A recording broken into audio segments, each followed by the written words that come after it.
الحمد للہ رب العالمین والصلاة والسلام علی سید المرسلین وعلی آلہ واصحابہ اجمعین،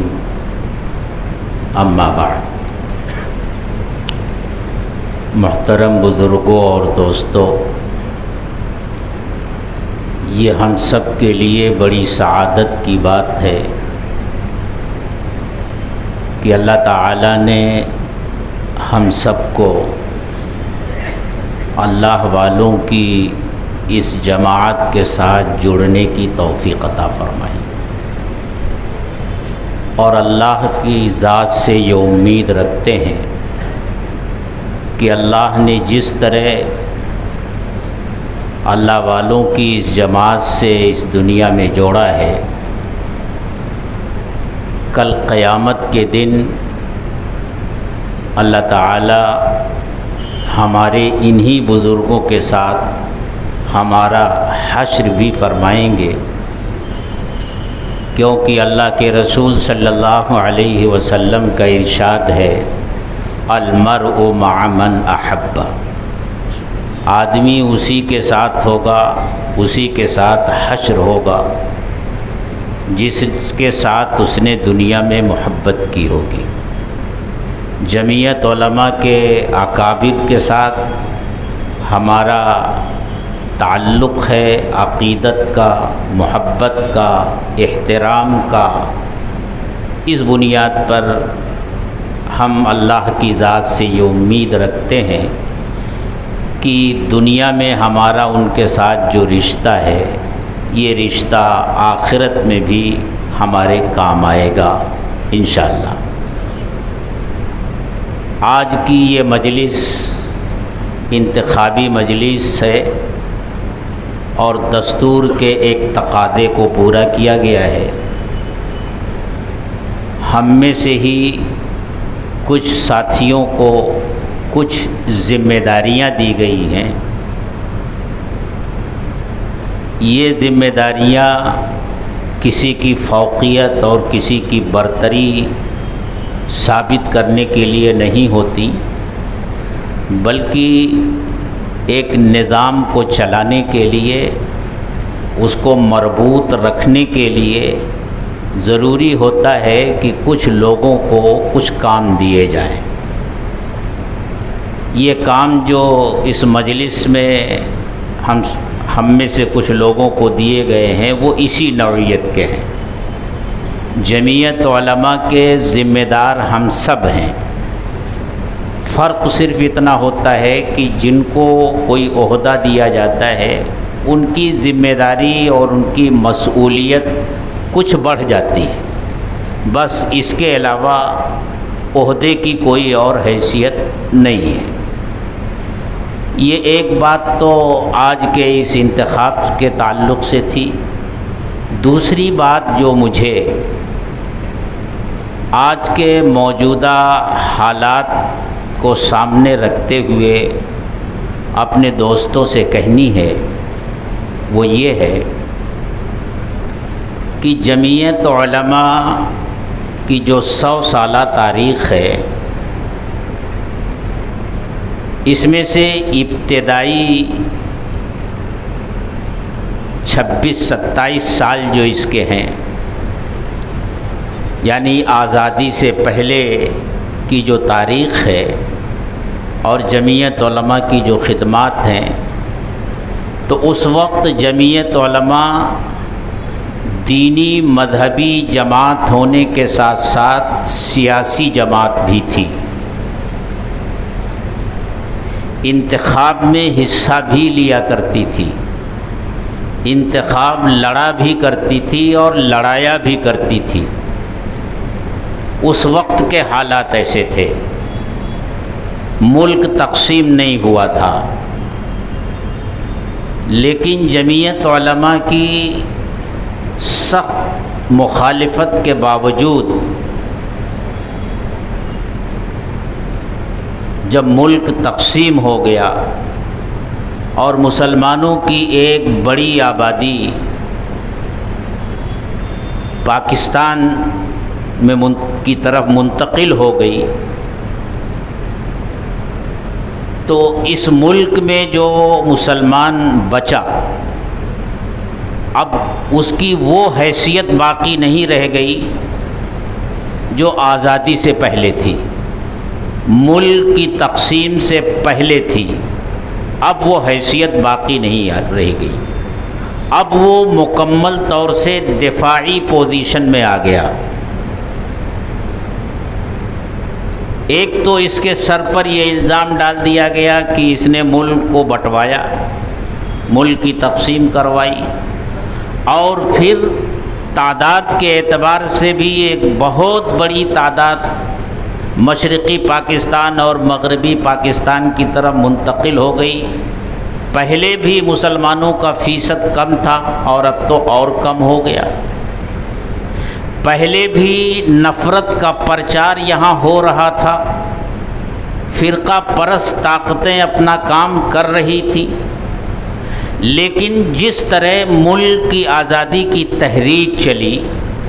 اس تحریک نے ہندو مسلم فرقہ پرستی کو اور زیادہ قوت بخشی، اور ہندوؤں اور مسلمانوں کے درمیان جو فاصلے تھے، جو دوریاں تھیں، وہ اور بڑھتی گئیں۔ جمعیت علماء پہلے بھی یہ کوشش کرتی رہی کہ نفرت ختم ہو، آپسی بھائی چارہ قائم ہو، لیکن جب ملک تقسیم ہو گیا تو اس وقت نفرت انتہا کو پہنچ چکی تھی اور مسلمان کی پوزیشن بھی کمزور ہو چکی تھی۔ تو اس وقت جمعیت علماء کے اکابر نے بر وقت اور بہت صحیح فیصلہ کیا کہ اب جمعیت علماء الیکشن کی سیاست نہیں کرے گی اس ملک میں۔ اس وقت جمعیت علماء نے اپنے آپ کو الیکشن کی سیاست سے علیحدہ کر لیا۔ جمعیت علماء کا اس وقت بھی یہ ماننا تھا اور آج بھی اس کا یہ یقین ہے کہ اس ملک میں کوئی مسلم پارٹی مسلمانوں کے ہی ووٹ سے کوئی خاطر خواہ کامیابی حاصل نہیں کر سکتی۔ کسی بھی اسمبلی میں یا مرکز میں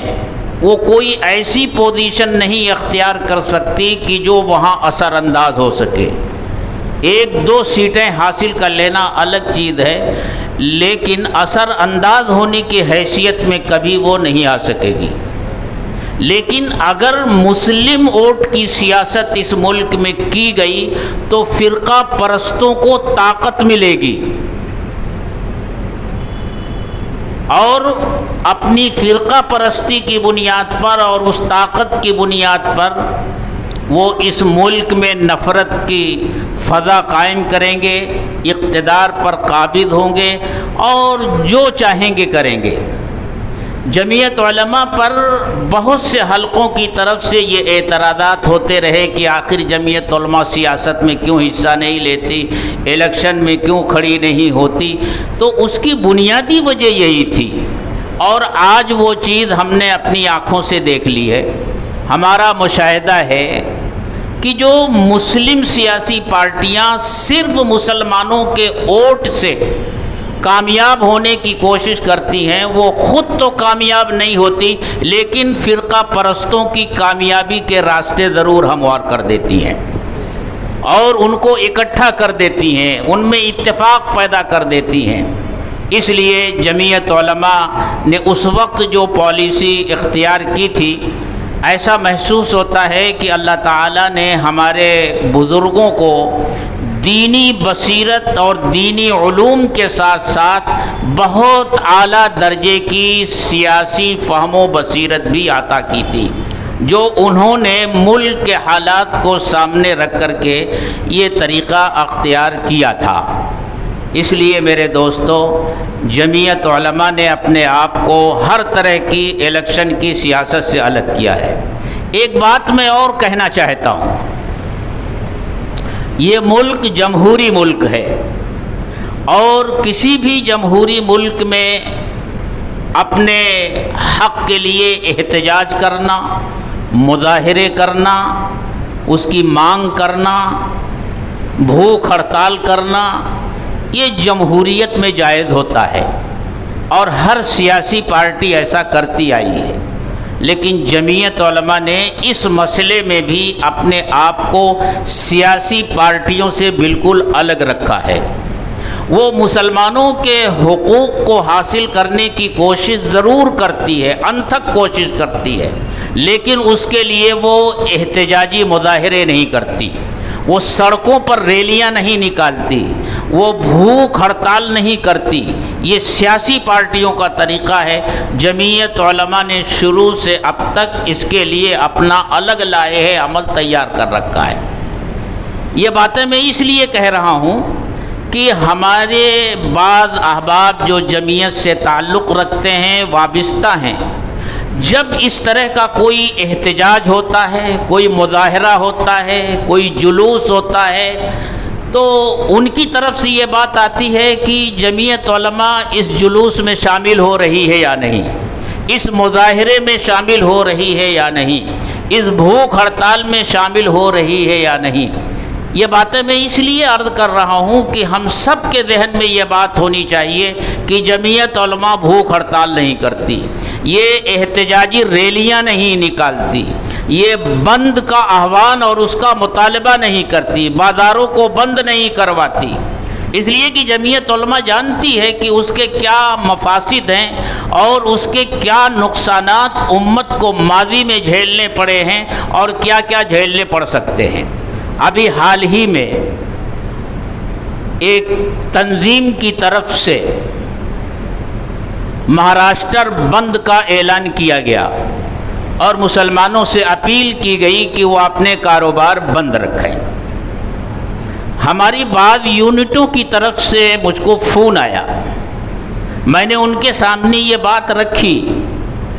کہ اولاً تو اس تنظیم نے کسی بھی دوسری تنظیم اور جماعت کو اپنے مشورے میں شامل نہیں کیا، خود سے اس نے فیصلہ لیا ہے۔ بند کرنا چاہیے نہیں کرنا چاہیے کسی کو مشورے کے لائق اس تنظیم نے سمجھا نہیں۔ اب اس کے بعد بند جب کرنے کی بات آئی تو اس تنظیم کے کچھ چھوٹے لوگ، بڑے لوگ نہیں، اس تنظیم کے کسی بھی بڑے کی طرف سے یہ اپیل نہیں آئی کہ تمام تنظیمیں اس احتجاج میں ہمارے ساتھ شریک ہوں۔ ہر مقام پر اس تنظیم کے جو نچلے درجے کے کارکنان ہیں وہ اپنے تعلقات کی بنیاد پر ہماری جمعیت کے ساتھیوں کے پاس پہنچے اور ان سے کہا کہ بھئی آپ حضرات کو بھی اس میں شامل ہونا چاہیے۔ تو مجھے فون آیا تو میں نے ان حضرات کے سامنے یہی بات رکھی کہ ہم کو تو اولاً اس میں شامل نہیں کیا گیا ہے، دوسرے جمعیت علماء کا یہ طریقہ کار بھی نہیں ہے، اور تیسری بنیادی بات یہ ہے کہ خدا نخواستہ اگر کسی جگہ بھیڑ بے قابو ہو گئی، جلوس بے قابو ہو گیا، کوئی فساد ہوا، لوٹ مار ہوئی، آتش زنی ہوئی، تو اس کا ذمہ دار کون ہوگا؟ ظاہر سی بات ہے جس تنظیم نے یہ احتجاج کا پروگرام بنایا ہے اور بند کی اپیل کی ہے وہی تنظیم ذمہ دار ہوگی،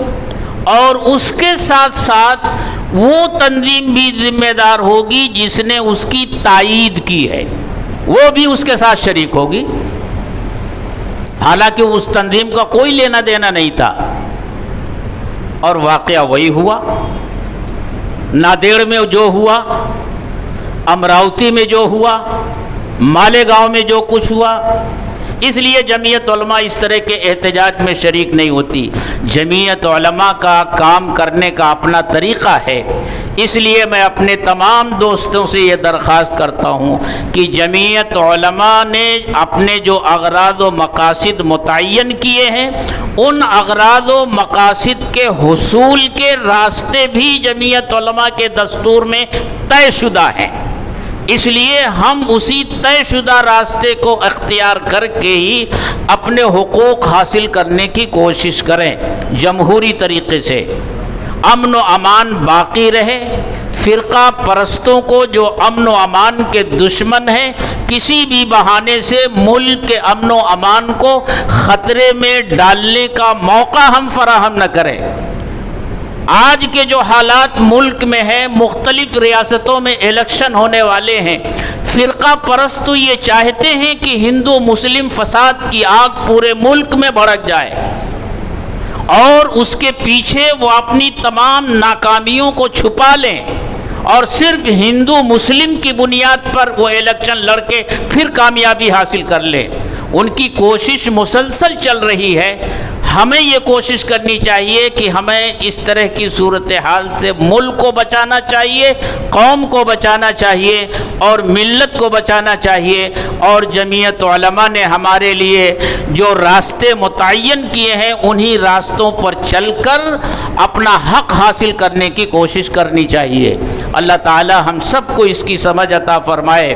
اور آخر میں اب ایک اعلان یہ ہے کہ ہمارے یہ ضلعی انتخاب جو پورے صوبے میں چل رہے ہیں، آج یہاں ہوا، 25 تاریخ تک پورے صوبے میں چلیں گے۔ پھر 2 تاریخ کو علاقہ مراٹھواڑہ جمعیت کا انتخاب ہے۔ 8 ضلعوں کا ایک مجموعہ ہے جس کو علاقہ جمعیت کہتے ہیں، وہ انتخاب ہوگا 2 تاریخ کو، 2 دسمبر کو، اور 12 دسمبر کو صوبائی جمعیت علماء کا انتخاب طے ہے۔ بمبئی میں ہوگا اور سابو صدیق مسافر خانے میں ہوگا۔ اس کا دعوت نامہ بھی آپ حضرات کی خدمت میں آئے گا، لیکن پہلے سے آپ حضرات اس کے لیے اپنی ترتیب بنا لیجئے، تاریخ اپنی کاپیوں میں لکھ لیجئے۔ 12 دسمبر صبح کا وقت ہے 11 بجے کا، یہ سابو صدیق مسافر خانے میں ہوگا۔ یہ چند گزارشات تھیں جو آپ حضرات کا میں نے وقت لیا۔ اب دعا فرمائیں کہ اللہ تعالی ہم سب کو اس جماعت کی خدمت کے لیے قبول فرمائے۔ وآخر دعوانا ان الحمد للہ رب العالمین۔